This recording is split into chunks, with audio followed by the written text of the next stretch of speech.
তো দেখতে পাচ্ছেন আমাদের ধারে বাঁকুড়াতে তাল গাছ কিভাবে ফাড়া হয়। আপনাদের ধারে কি এভাবে তাল গাছ ফাড়া হয়? কমেন্টে বলো।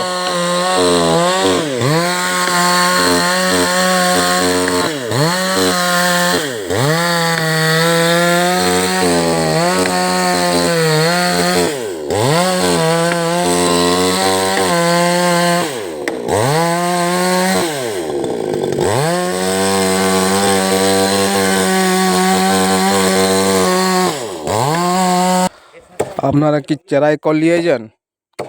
আমাদের চেরাই কল লাগে না, দেখতে পাচ্ছেন মাঠে কিভাবে তাল গাছকে ফেলে দেওয়া হচ্ছে।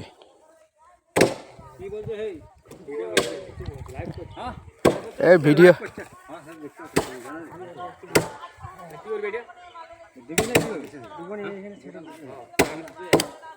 আমার ছবিটা শুরু দিয়ে দিই।